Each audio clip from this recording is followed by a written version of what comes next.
નમસ્કાર, શો ટાઈમમાં આપનું સ્વાગત છે.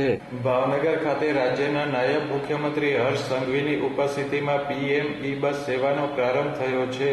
નાયબ મુખ્યમંત્રીના હસ્તે મહાનગરપાલિકા હસ્તકના વિવિધ વિકાસ કામોનું ખાતમુહૂર્ત અને લોકાર્પણ કરવામાં આવ્યું હતું.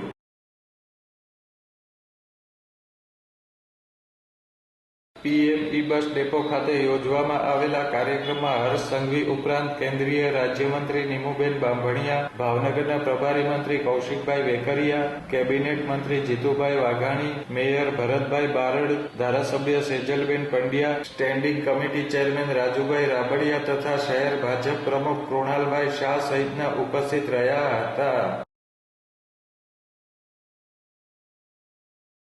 કાર્યક્રમમાં ઉપસ્થિત મહેમાનોએ લીલી ઝંડી ફરકાવી પીએમ ઈ બસને વિવિધ રૂટ માટે પ્રસ્થાન કરાવ્યું હતું.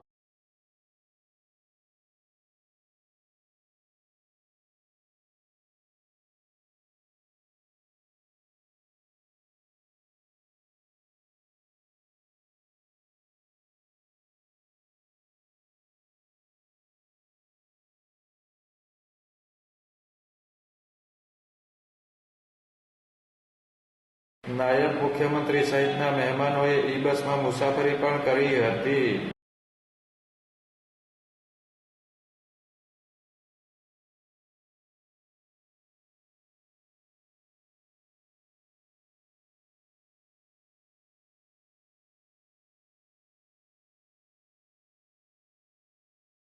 આ કાર્યક્રમમાં ઈ બસ સેવા સહિતના 509 કરોડના કામોનું ખાતમુહૂર્ત અને લોકાર્પણ કરવામાં આવ્યું હતું.